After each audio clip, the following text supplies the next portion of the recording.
Happy Sunday, my friends. Welcome. I just wanted to pop on today to share a couple of reflections that have been landing into my awareness as of late. And there's so much that I could share with you today.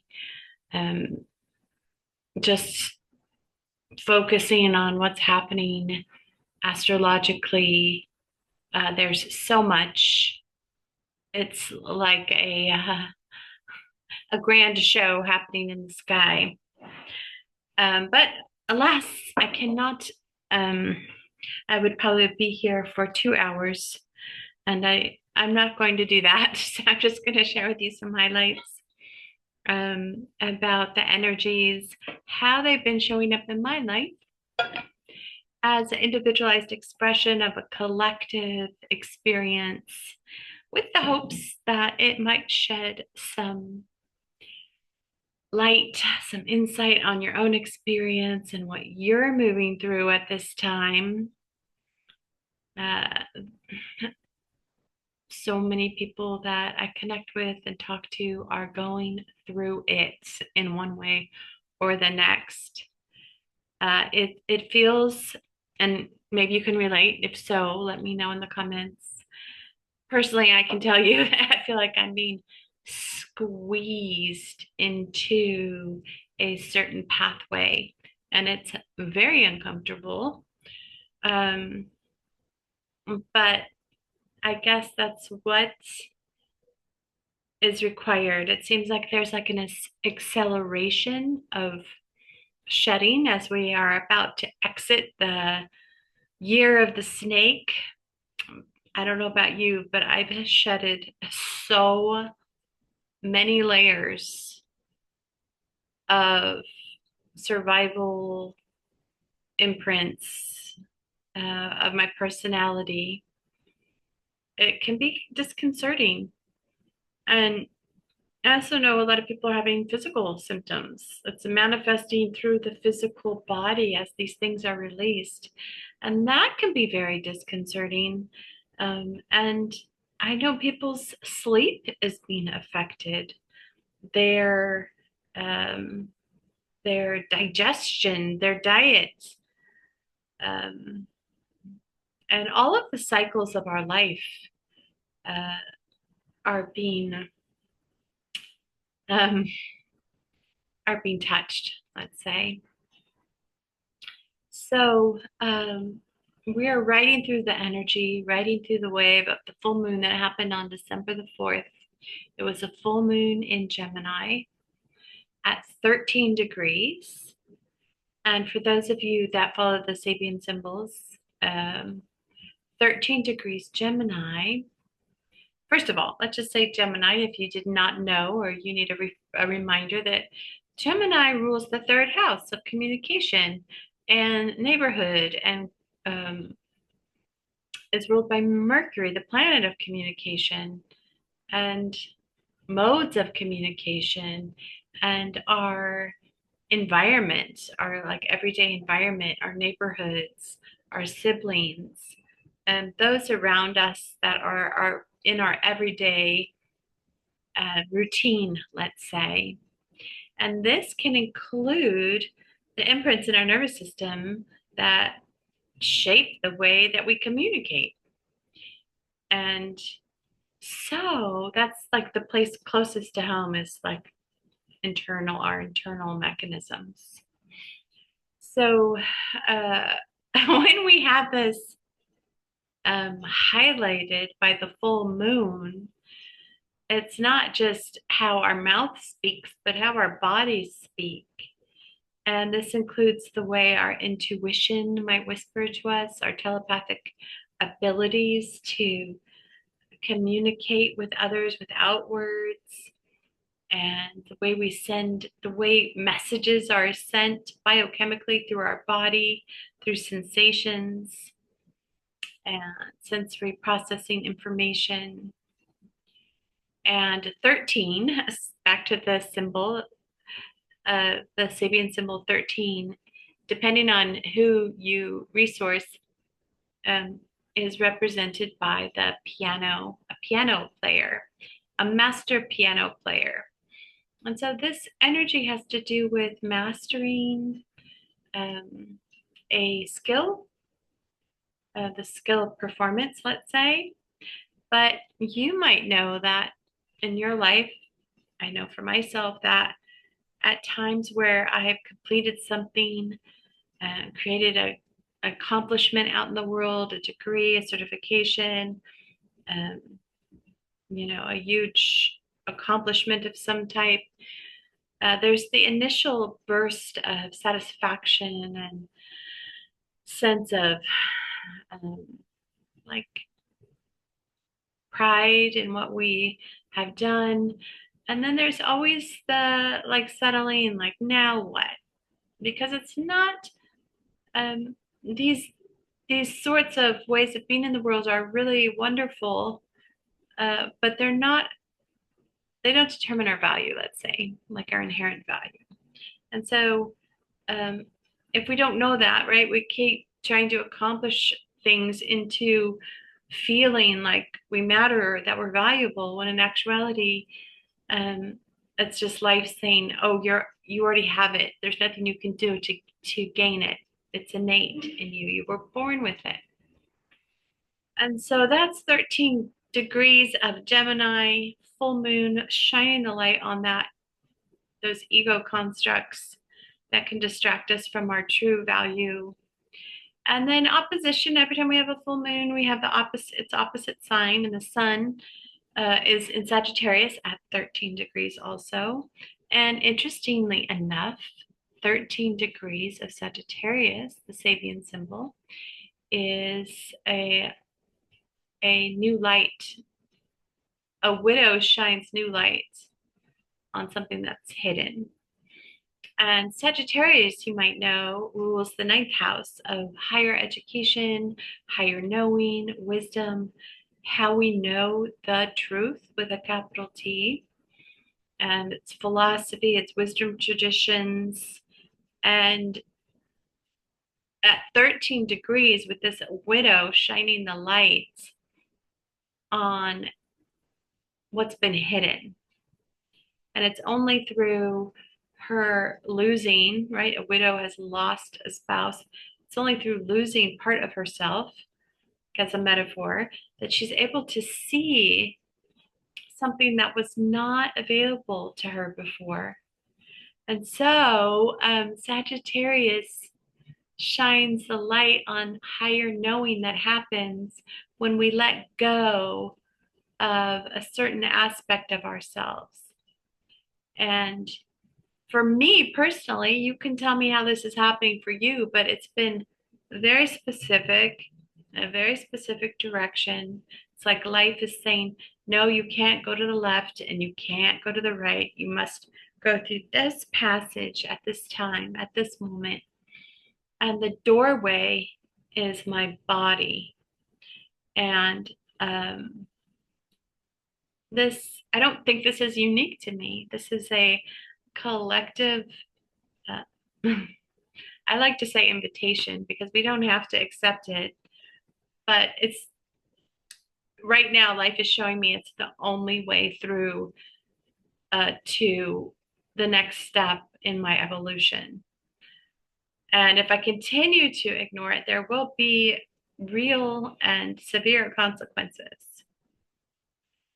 And I'm not talking about the body that has been shaped by the cultural wars and the tools that cultural wars use, like fear, shame, over sexualization of the feminine, um, distrust between the genders, this antagonism of completion, like needing a partner, a spouse to somehow represent or be a placeholder of our value in the society.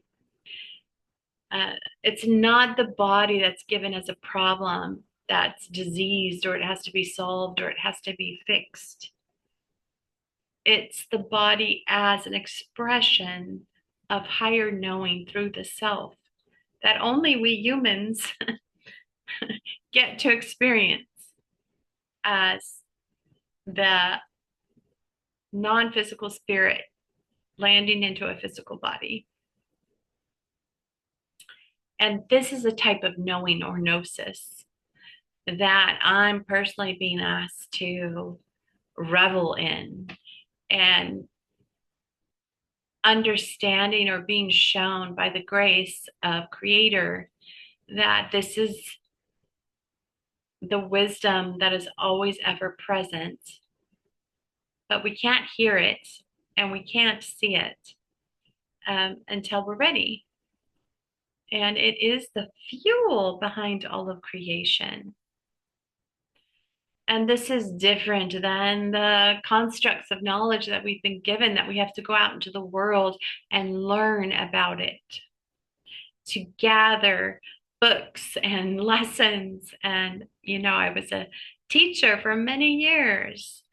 I was a philosopher doing my master's in philosophy, gathering knowledge, attempting to get to the truth, capital T, only to realize that it wasn't in those places. After investing a lot of time and a lot of money and a lot of energy, this message has been unmistakable. It's been loud, it's been persistent, it's been painful, it's been scary, but it's a truth that I don't have the luxury of avoiding anymore. And for me, this is Sagittarius at 13 degrees.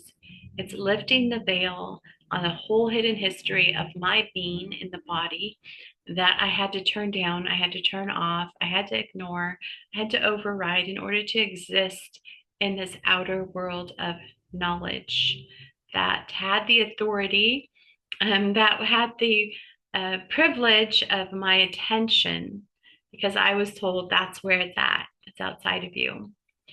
And this is all coming to light, not just conceptually, not just through my words as in a Gemini communicating, but in the tissues of my being. It's landing there, it's coming to light. There's a truth being revealed through me. And I feel like this is transpersonal, because being in this body is a shared experience that each of us has. Of course, we have our own unique experience of it, but it's a foundational function of being a human. It's being in a body. And so earlier this week, I shared on my Facebook page and my Instagram a quote about Soma. And Soma's the Greek for that life force that is constantly flowing through us all of the time. It's invisible, but it animates our words, our performance, our lives. And there's been a disconnect, a piece missing. And so this piece, this bridge is being connected in my experience. And the quote was something like, Soma does not rebel. She simply gets louder. And if she continues to be ignored or not listened to, she grows louder. And if we still ignore the message, something drastic has to occur, some sort of crisis, some sort of physical crisis in our bodies or in the conditions of our lives. Our life crashes. Really, some people actually crash their lives, for example, in many ways. And this is life intelligence trying to redirect us. And this is the power of Soma. And the number 13, interestingly enough, has been representative of the divine feminine, of this Soma power, of the Shakti that has been demonized. And so there's been a fear of this layer of Soma, of our experience, that she's unruly or unpredictable, can't be trusted.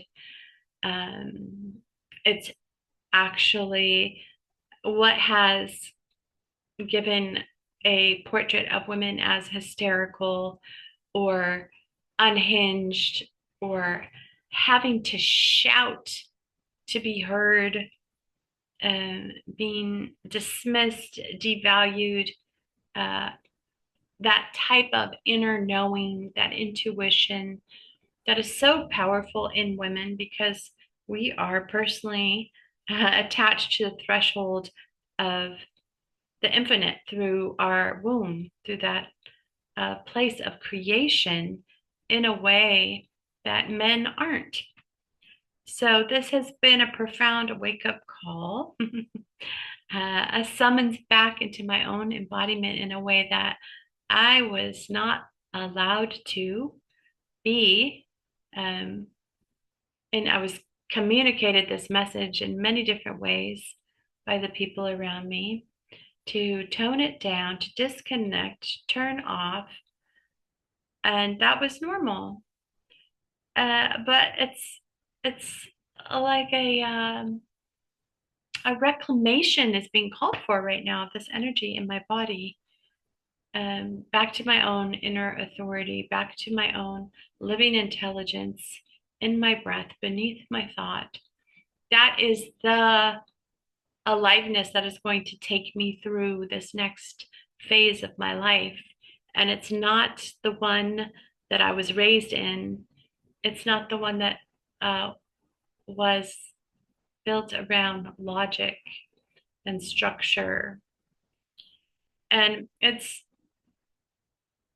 I'm just looking at my wall because across from my computer here, I have the Starry, Starry Night by Vincent van Gogh. And I often sit here and look at the way that it was painted and the aliveness in the painting. And I have a print on my wall. I don't have the original Van Gogh, but if you've ever been to see any of Van Gogh's work uh, and you see the original painting, it is alive, it is moving, and when you're connected to that level of aliveness, the whole world looks different. And I remember when I first saw his portrait, like the original portrait in the Orsay Museum in Paris. And I was awestruck because I looked at it and it took me in to him, and it was moving on the canvas even though it wasn't moving. And I saw and I understood exactly what he had been trying to communicate about the energy and aliveness behind all of matter. And he actually captured it in a canvas in such a miraculous way, um, that he was pointing at the truth behind all truth. And that's why I love that painting so much. Um, and I just happened to put that together right now as I was speaking with you. So, something powerful is happening to my awareness, and I'm guessing to your awareness that's wanting to reconnect to our physical form in a way that all of the ways that we've been taught away from it for um, all the ways that we've had or been taught to repress it. And now we're being called back into the fullest spectrum of our being in ways that might feel really foreign. And I feel this shift inside of me. It's an embodied wisdom, it's intuition, it's a felt sense that is front and center, front and center, I guess I could call that. And so this is all happening, and it shifts the place in which the world is perceived, which of course affects the way I perceive the world, the way I perceive myself. And so it's like only having one side of the equation of the knowledge of the outside world without the awareness and conscious inclusion of our internal experience that creates the balance of both of our eyes needed to see, right? Both sides of the figure eight, I like to use the infinity symbol. It's the symbol of reciprocity. It's me and you. It's the co-creative power of our perception, as the quantum physicists have recently told us, that observation is actually creative, and that we are all fragments of consciousness experiencing itself through this beautiful form called life.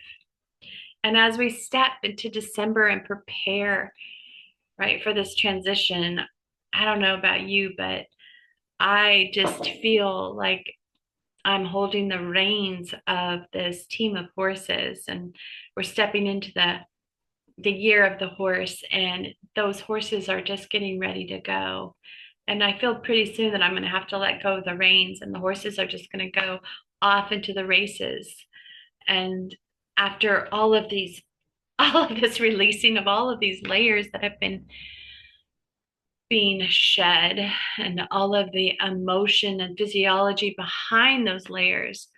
And it's almost like this last year, 2025, has been very internal for me. It's been very quiet. It took a whole year for me to integrate and like land everything that had moved through in my life in 2024, and really more outward focused magic and miracles. And so all of that work that I did in 2024, it's like 2025, it was just all landing, it was all integrating. And it's like, really, a whole year? And it's like, yeah, things just take as long as they take. And patience clearly has been required. So I just want to let you know that if you feel like you're not moving ahead fast enough, or you haven't been making the progress that you wanted to make, or you haven't accomplished all the things that you thought that you should, then you can just give yourself a break, because a lot of this work's internal, and we won't see it until we see it. Um, and part of it is just learning how to be with ourselves. I know it's taken a year, because a lot of me has been resisting letting go of things that I've known for so long, for most of my life, and that I'm having to let it go. And there's a mourning process, and there's a death process, and there's a grief process. And now I find myself arriving at a crossroads. That is a whole different view of life. And I'm no longer stuck in the duality uh, as an identity, but now I'm actually watching from a silent center, and I'm witnessing it. And from that witnessing, my new self, my new expression of self, let's say, is being born. And it doesn't really care a lot about what I think about it, right? It's just happening. It's happening through the intelligence that is me. And so the faster we let go and just trust, the faster this transition can happen. It's a ontological shift in how we know, how we perceive, how we relate to ourselves and our bodies, and what we consider to be true in relation all to how we value or include our embodied experience, because that's one half of our true self, our fullest spectrum of all the bandwidths of being a human that we haven't been able to access fully. And so it's like coming into our birthright, and there's anger and there was a rage about what I didn't get. And I'm not saying that like a spoiled child who's crossing their arms and saying, I didn't get this and I didn't get that. It's more like um in awe of what I missed that I didn't even see, that wasn't necessarily taken from me. It just wasn't available to consciousness itself and my consciousness as an individual and my inherited generational line of being hadn't had access to it. And so there's all of these emotions that are bubbling through me. And I'm guessing a lot of people consciously and unconsciously. And it's just a reminder to me that life is a supernatural event, that we are supernatural beings. And at this time, in case we forget that our non physical essence is just as important as this body, that it's all coming online as we step into this holiday season, this time to celebrate the original offering of the gifts of the Spirit. And of course, these gifts of the Spirit have been commercialized into material gift giving, and nothing's the matter with that. I love gifts. But they represent the invisible, timeless qualities of the things that we value, such as presence and trust and love. These are priceless gifts that we can't buy at a store, and they have to be given freely from an open heart. And can't have an open heart if we're holding on to personality structures that actually operate through lack of forgiveness, through rigidity, through things having to show up how we want them to show up. And I feel this is a huge turning point. This is the turning point. I can feel it in my bones, and I can feel it in the sinews and muscles of my flesh. And it resonates in a way that feels timeless. And there's so much more going on astrologically that I could get into right now, but I think I'll leave it there. And I'd like to thank you for stopping by and joining me for a little bit of tea and a little bit of reflection. And I'd love to hear about how this might be showing up for you. What form and shape is this taking in your life? Yeah. So if you feel comfortable, leave me a couple lines in the comments. And I'd love to know how you're stepping into this holiday season as we prepare for the calendar new year. Although we know the new year just shows up when it's ready, right? It doesn't happen on January 1st. It's a continuum. It's a process of shifting. It's a liminal space between the old and the new. And we do our best to represent that through a day, even though it can't contain the fullness of the transition that's occurring to all of us and to consciousness itself. So I'll leave it there. If you heard something here today that resonated with your heart and inspired you or landed like, boom, yeah, I get that, or made you inspired to think about how these energies are working in your life, let me know. All right, I'm off. Until next time, please remember what a valuable treasure you are, and bye for now.